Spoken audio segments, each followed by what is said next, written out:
नमस्कार। बिहार के दंगल में आप सभी का स्वागत है। मैं हूं आपके साथ सृष्टि शुक्ला। बिहार के दंगल में आज हम बात करेंगे दरकता गठबंधन की।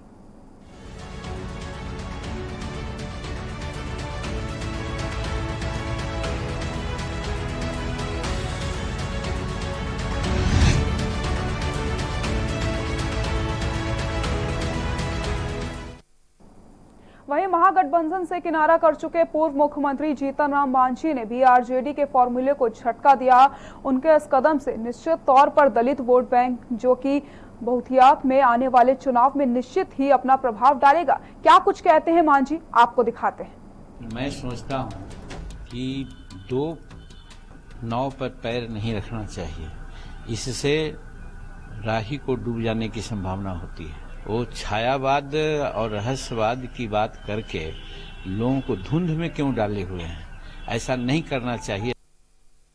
पिछले दिनों नेता प्रतिपक्ष तेजस्वी यादव से मुलाकात करने वाले रालोसपा अध्यक्ष उपेंद्र कुशवाहा खुद को तरजीह नहीं मिलने से बेचैनी में कुशवाहा ने अब गठबंधन में नई करवट ली है। क्या कुछ उनका कहना है, आपको दिखा देते हैं। हमने कहीं से किसी समाज या किसी दल के बारे में बात नहीं की है, उस रूप में जिस रूप में व्याख्या की जा रही है।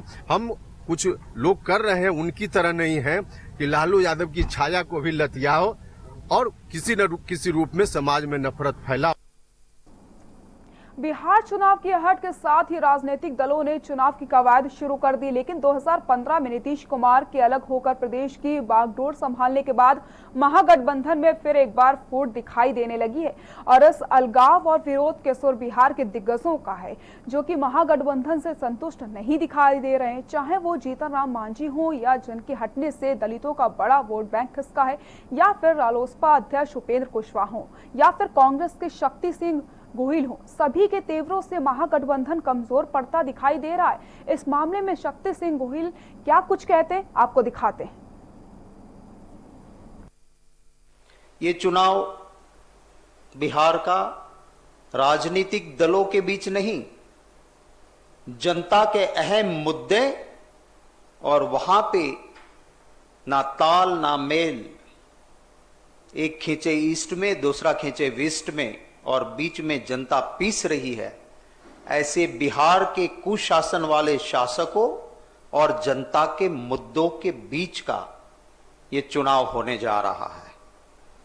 विषाद साफ साफ है। जो जनता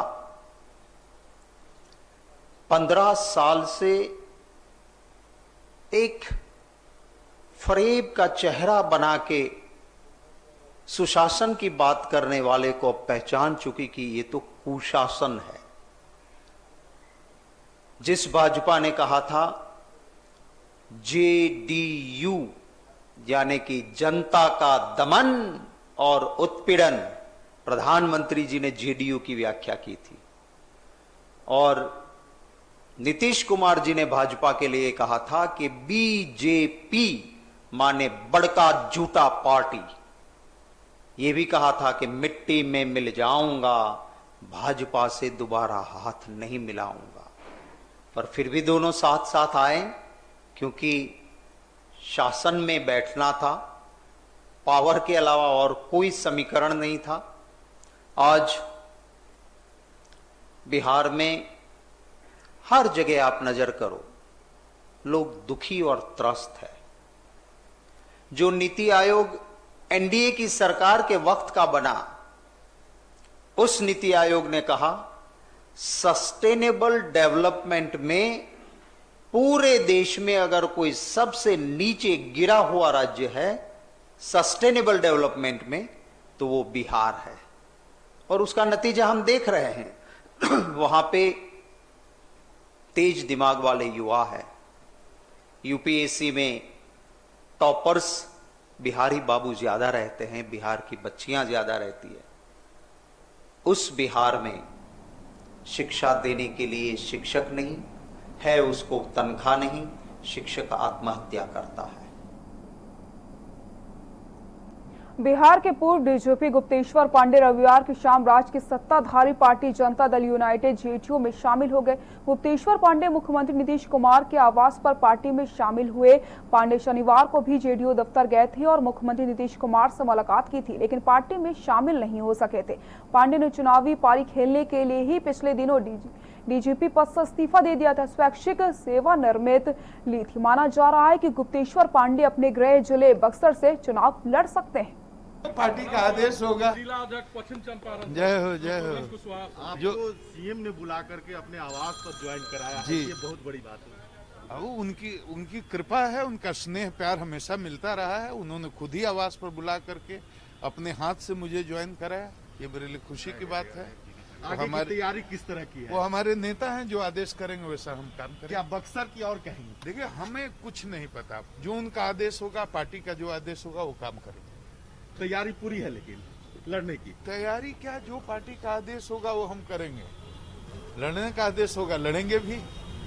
जो धूर विरोधी थे संजय रावत, वो फडणवीस से 2 घंटे मिलते हैं मुंबई के हॉस्पिटल में। ये क्या आखिर दूसरे पर राजनीति का आरोप लग रहा है, आप में क्या कर रहे हैं? देखिए, मुझे अभी राजनीति आती नहीं। मैं हृदय का सरल आदमी हूँ। मेरा पब्लिक प्रोफाइल रहा है, मैं जनता से मिलता रहा हूँ, मेरी कनेक्टिविटी है। गरीब, गुरबा, शोषित, दलित, वंचित, अकलियत, सबके लिए मैंने अपना जीवन भर दरवाजा खोल करके रखा और लोग मुझे प्यार करते हैं। बस इतना ही मैं जानता हूँ, मुझे राजनीति नहीं आती। फीडबैक कितना मिल रहा है आपको अब जब ज्वाइन कर लिए हैं जिस तरह से?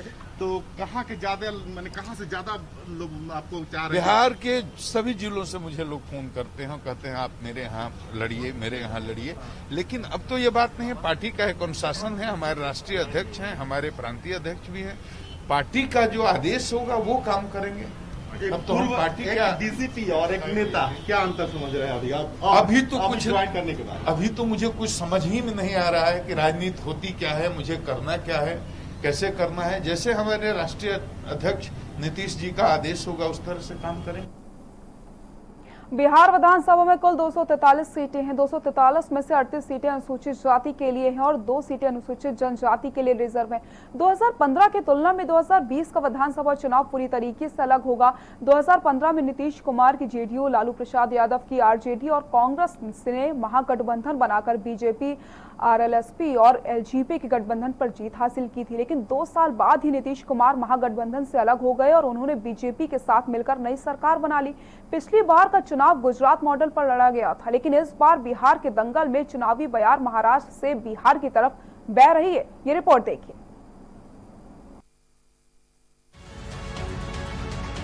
सुशांत सिंह राजपूत के लिए इंसाफ की लड़ाई का दायरा अब महज घर परिवार और रिश्तेदारों तक सिमट कर रह गया है।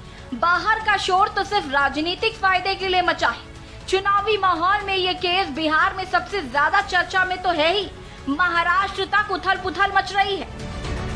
चुनाव तो होना चाहिए, विधानसभा की मुदत खत्म हो रही है तो चुनाव तो करना ही चाहिए। लेकिन क्या बिहार में कोविड पूरी तरह से खत्म हो गया है क्या, ये भी देखना पड़ेगा। अगर कोविड खत्म नहीं हुआ है तो आप चुनाव कैसे करेंगे, रैलियां कैसे करेंगे? वोटिंग तो ऑनलाइन नहीं कर सकते आप, वर्चुअली। उसके लिए तो आपको जाकर कतार में खड़ा होना पड़ेगा। तो परसेंटेज जो है वोटिंग का वो भी नहीं गिरना चाहिए, ज्यादा से ज्यादा लोगों ने वोट करना चाहिए। गरीब लोग जो है वो घर से बाहर निकलते नहीं आज। तो ये क्या व्यवस्था आपने किया है, ये देश को बताना चाहिए कि बिहार एक बड़ा राज्य है और देश की राजनीति में बिहार का महत्व है। हाँ, तो देश को बताना चाहिए कि आप किस प्रकार से वहाँ चुनाव वोटिंग कर रहे हैं। बिहार चुनाव 2020 को लेकर नीतीश कुमार की पार्टी जेडीयू और सत्ता में साझीदार बीजेपी की तरफ से अब तक जंगल राज को चुनावी मुद्दे के तौर पर सबसे ज्यादा हवा दी जा रही थी। लेकिन सुशांत की मौत के मामले ने जंगल राज के मुद्दे को लगता है पीछे छोड़ दिया है। और खास बात तो ये है कि इसे चुनावी मुद्दा बनाने को लेकर आम सहमति बन चुकी है। बिल्कुल स्पष्ट है, एक सर्वे ने भी अपना आकलन जारी किया है और हम लोग भी जनता के बीच में रहते हैं। जनता की नब्ज को हम लोग भी देख रहे हैं। लोगों की मानसिकता एनडीए के पक्ष में है, फिर से लोग एनडीए की सरकार बनाना चाहते हैं। और एनडीए की ही सरकार बनेगी। और बिहार तो अपने आप में चैलेंज को स्वीकार करने वाला प्रदेश है। बिहार तो ऐसा प्रदेश है जो चैलेंज को चैलेंज देता है। एक ब्राइट युवा बिहार का हमारा, उसका एक दुखद मृत्यु हुई उसकी।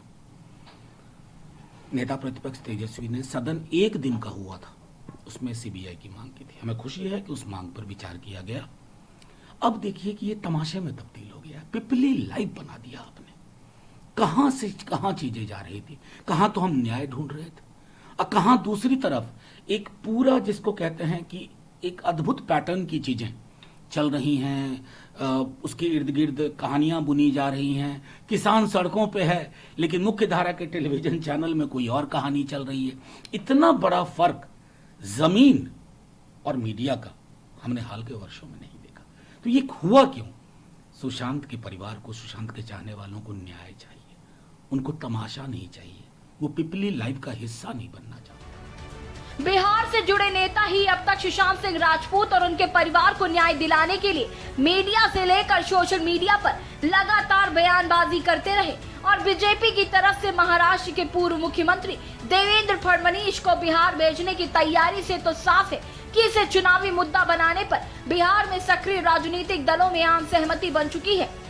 ये सुशांत सिंह राजपूत का जो मसला उठाया गया था वो चुनाव को लेकर के नहीं था, वो चुनावी मुद्दा नहीं था, वह मुद्दा बिहार का नहीं था, वह पूरे देश का मुद्दा था। वो जो मुद्दा उठाया गया था वो इसलिए उठाया गया था क्योंकि देश के लोगों ने देखा कि साहब ये संदेहास्पद मौत हुआ है और उसको ये झांप तोप किया जा रहा है, उसको छुपाया जा रहा है, उसको ब्रशिंग अंडर द कारपेट किया जा रहा है। इसलिए ये देश भर के लोगों ने इस बात के मुद्दा को प्रोटेस्ट किया, उठाया।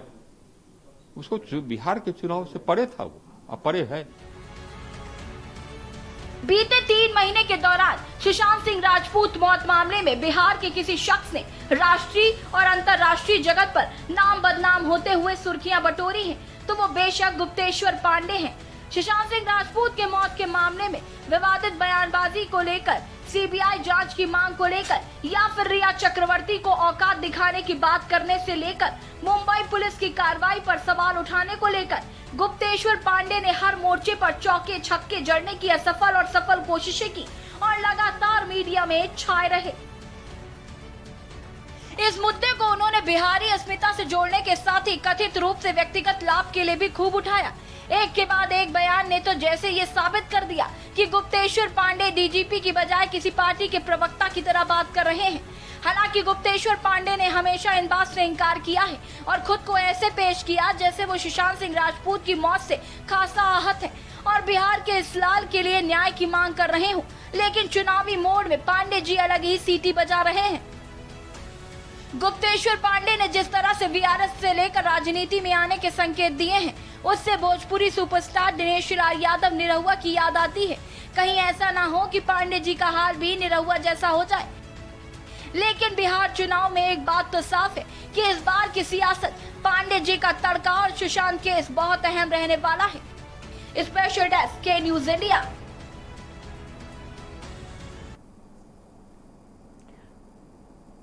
तो लगातार जिस तरीके से हमने आपको दिखाया, कहीं ना कहीं जो महागठबंधन है वो दरकता हुआ नजर आ रहा है। तेजस्वी और तेज प्रताप से हर कोई नाराज चल रहा है और कहीं ना कहीं जो पहले चुनाव हुए थे, इस बार के चुनाव काफी अंतर है इस बार के चुनाव में, क्योंकि जिस तरीके से जीतन मांझी के हटने के बाद जो महादलितों का वोट बैंक था वो खिसक चुका है, वो पूरी तरीके से खिसक चुका है। इससे भी कहीं ना कहीं इफेक्ट पड़ने वाला है इस चुनाव में।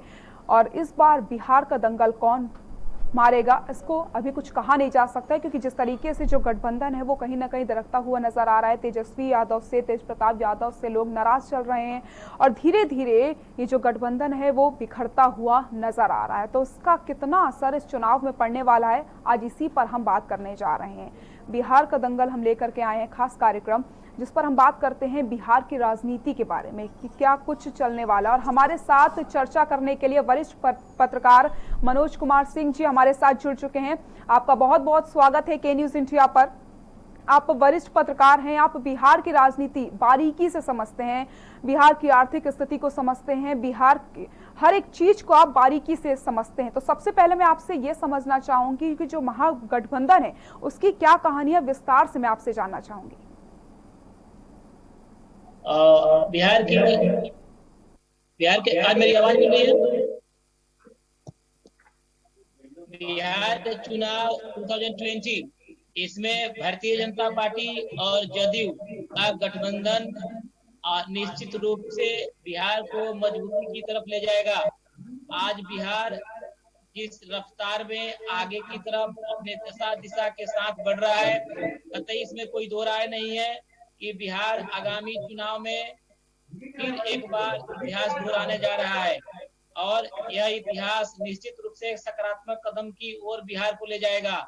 फिर एक बार बिहार में सत्ताधारी दल ही सत्ता के ऊपर कब्जा होगा और नीतीश कुमार, ऐसा लगता है लोगों के रुझान और बिहार की जनता को देखते हुए यह कहा जा सकता है कि आगामी चुनाव में सफलता हाथ फिर नीतीश कुमार और भाजपा गठबंधन को लगेगी। रही बात विपक्षी पार्टियों की, विपक्ष में एकजुटता नहीं है तो जनता इस संशय और दुविधा की जिंदगी में है कि आखिर विपक्ष में किसको बैठाया जाए। लालू प्रसाद यादव निश्चित रूप से एक जन संवाद सैलाब को लेकर चलने वाले दूसरे अलग ढंग के व्यक्तित्व निखारते हैं, लेकिन उनके राज में, उनके सत्ता में 15 साल पहले लोगों ने देखा है, जंगल राज का तांडव देखा है। आज वह बिहार नहीं है। बिहार सुरक्षा की दृष्टि से अपना हक खोजता है, हक मांगता है। बिहार आज जुआओं का स्टेट है, इसमें जुआ अपनी भागीदारी खोज रहे हैं। अतः रोजगार की तरफ कूच करने की मनसा और दशा देखते हुए सभी के मन में यह लालसा है कि नीतीश कुमार उपयुक्त कैंडिडेट हैं। भारतीय जनता पार्टी और गठबंधन के दल में नीतीश कुमार निश्चित रूप से सफलता की सीढ़ियों की तरफ देखे जा रहे हैं। जी बिल्कुल सही कहा आपने। कहीं ना कहीं अब वो बिहार नहीं रहा और समय सभी लोग समझने लगे, युवा भी समझने लगे कि उनको क्या चीज चाहिए और कहीं ना कहीं जनता इस समय समझ रही है कि आखिरकार क्या कुछ चल रहा है। लेकिन अगर बात की जाए, जिस समय लालू प्रसाद जी इस समय जेल में हैं और तेज प्रताप यादव से और तेजस्वी से इस समय लोग काफी नाराज चल रहे हैं, इसका कितना असर आने वाले चुनाव में पड़ सकता है, ये मैं आपसे जानना चाहूंगी। विपक्ष में आज युवा चेहरा के रूप में राष्ट्रीय जनता दल में तेजस्वी यादव और तेज प्रताप तो दिखते हैं, लेकिन सिर्फ युवा तन से नहीं कहा जा सकता है। वृद्धावस्था में या फिर प्रौढ़ावस्था में भी लोग नौजवान दिखते हैं। आज बिहार के विपक्षी पार्टी में वो दमखम नहीं रहा कि सबको साथ लेकर विकास की ओर बढ़ा जाए। जितने भी बिहार में युवा वर्ग हैं या फिर प्रौढ़ावस्था या वृद्धावस्था, जो भी वोट के हकदार हैं, वे बड़े ही सोच समझ के अपने वोट को लोगों को झोली में देने जा रहे हैं। एक कहानी, एक चरितार्थ होती है कि बेटी और वोट सोच समझ कर देना चाहिए कि किसके हाथ में सुरक्षा की जिम्मेदारी हो। बेटी को भी ब्याहने से पहले सोचना चाहिए और वोट को भी देने से पहले कई बार सोचना चाहिए कि आखिर मेरा वोट किसके पाले जाएगा, तो हमारी जनता उसमें अपना भविष्य देखेगी। निश्चित रूप से बिहार में विपक्ष नहीं है और विपक्ष में दो चेहरे हैं, तेजस्वी यादव और तेज प्रताप। वो किसी तरह से अपनी नैया को उभारने में सक्षम नहीं होंगे। आज वे इस ऐसी नाव पर सवार हैं जो बीच मझधार में है और उसमें से लोग किसी तरह अपना जान बचाकर दूसरे नाव पर चढ़ने के लिए तैयार हो गए हैं। मेरी दशा और दिशा को आप समझती होंगी कि विपक्ष बिहार का बहुत कमजोर है। किसी के पास वैसा व्यक्तित्व नहीं है जो भारतीय जनता पार्टी और जदयू को मात दे दे। जी मनोज जी, जिस तरीके से आपने बताया कि कहीं ना कहीं जो लालू प्रसाद यादव की राजनीति लड़ने का जो तरीका था वो कहीं ना कहीं अलग था और तेजस्वी और तेज प्रताप का जो राजनीति का तरीका है वो किसी को समझ नहीं आ रहा है। युवाओं को तो आप अपनी तरफ खींच सकते हैं, लेकिन और भी कई सारी ऐसी चीज है इस समय बिहार में जो उनको समझनी होंगी अगर चुनाव में उनको जीत हासिल करनी है। देखिए, शांति में ही भलाई है जी। विकास में शांति एक अहम मुद्दा है। न देकर चमन को सजा दीजिए, जाने तन इस वतन पर लुटा दीजिए, सैकड़ों नाथ गोट से है इस देश में, जरा बनकर गांधी को दिखा दीजिए। आज बदलता हुआ हिंदुस्तान, इस बदलती हुई परिवेश और परिस्थिति में हर युवा, हर वर्ग, हर तबका, हर समुदाय अपनी सुरक्षा और रोजगार चाहता है, रोटी, कपड़ा और मकान चाहता है। विपक्ष में ऐसी कोई तैयारी नहीं है कि भारतीय जनता पार्टी और जदयू के गठबंधन को मात दे दे। 15 साल में रोजी हो या रोटी, रोजगार हो या रोशनी, किसी तरह की हालात को अपने सकारात्मक रूप में अगर बनाने की क्षमता हो तो नीतीश कुमार में है। आज हर गांव में, हर कस्बे में लोग विकास की अंतिम सीढ़ी को देख रहे हैं। पारदर्शी सरकार में घोटाले नहीं है। नीतीश कुमार का चेहरा एक प्रखर और ईमानदार का चेहरा है। नीतीश कुमार ने अपने सहयोगियों को लेकर चलने की हर प्रक्रिया में सक्षम रहते हैं। इसलिए मैं कह सकता हूं कि निश्चित रूप से इस चुनाव में भारी बहुमत के साथ भारतीय जनता पार्टी जदयू इस गठबंधन के साथ आगामी सरकार बनाने जा रही है। और राष्ट्रीय जनता दल कहीं न हाशिए पर है। आज राष्ट्रीय जनता दल हाशिए पर है। तेजस्वी यादव अपने गठबंधन को बरकरार रखने में ही नकारात्मक भूमिका में अपने आप में नजर आ रहे हैं। आपने कहीं ना कहीं राजनीति को समझने की जरूरत है और इसको समझने के बाद ही कुछ हो पाएगा। अब अगर आप युवाओं को नहीं समझेंगे और इस समय जिस चीज की जरूरत है, विकास की जरूरत है, बिहार में क्या क्या चीजों की जरूरत है, उन सब चीजों को अच्छे से समझना होगा। मनोज जी, हम चर्चा लगातार जारी रखेंगे। यहाँ रुकते हैं एक छोटे से ब्रेक के लिए।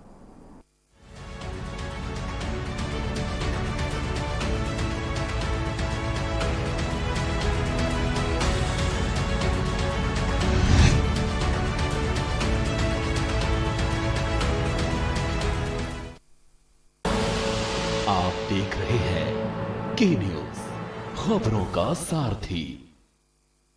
खुदी को आजमाया है तो ये अंदाज आया है, खुदी को आजमाया है तो ये अंदाज आया है। तुम में भी मैं हूं, शुद्ध प्लस पान मसाला। GGS Education Group launches 20% discount on academic fee of courses MBA, BBA, BCA, BFSI and GM, D Pharma, B Pharma. Offers best infrastructure, best transport facility, best academic service and best placement service. Register today to avail 20% discount. Call 9971 496 497 or visit the campus Kanpur Lucknow Highway near Unnao. GGS Education Group. आप देख रहे हैं के news, खबरों का सारथी।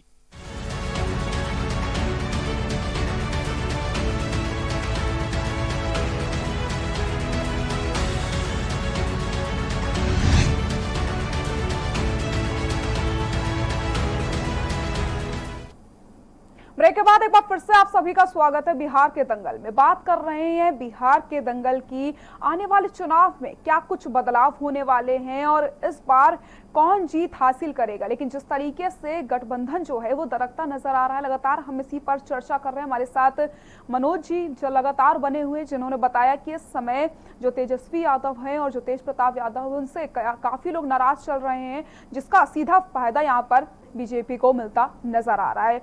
मनोज जी, मैं आपसे ये जानना चाहूंगी, जिस तरीके से उपेंद्र कुशवाहा हुए, जीताराम मांझी हुए, जिस तरीके से वो अलग हुए हैं, तो कहीं ना कहीं जो महादलितों का वोट बैंक था वो अब खिसका है और गैर यादव और अति पिछड़ा वर्ग का जो वोट बैंक था वो भी कहीं खिसकता नजर आ रहा है। तो इससे कितना असर पड़ने वाला है आने वाले चुनाव में?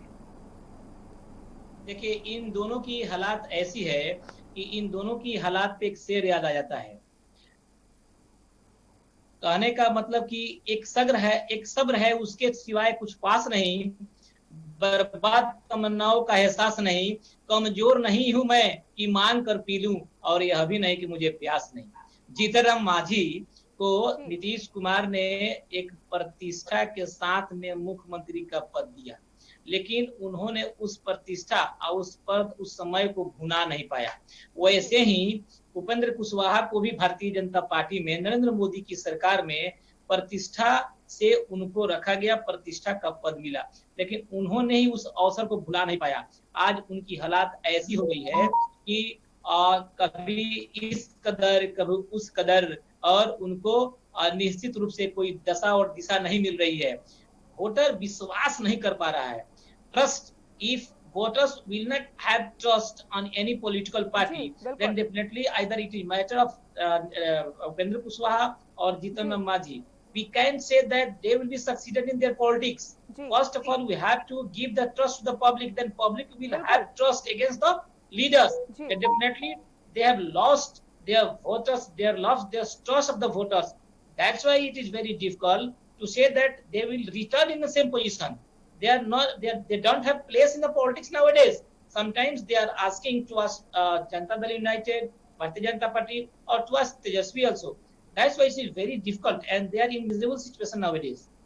बिल्कुल सही कहा आपने। कहीं ना कहीं वोटर्स पर जो विश्वास है वो कायम रखने की बहुत ज्यादा जरूरत होती है। ये तो हमने बात करी कि अभी तेजस्वी जी की और तेज प्रताप जी की, और जिस तरीके से समय लोग उनसे नाराज चल रहे हैं, लेकिन अगर हम बात करें मनोज जी, बिहार में पूर्व डीजीपी गुप्तेश्वर पांडे की अगर बात की जाए, आपने देखा इस समय वो काफी सुर्खियों में रहे हैं, जिस तरीके से उनकी बयानबाजी लगातार चलती आ रही है, और इस समय अब उन्होंने जेडीयू ज्वाइन कर लिया है। तो कहीं ना कहीं जो संविधान के लिए काम कर रहा था, अब उसने पार्टी ज्वाइन करी है, तो कहीं ना कहीं हम कह सकते हैं कि वो इतने दिनों से पार्टी के लिए काम कर रहे थे।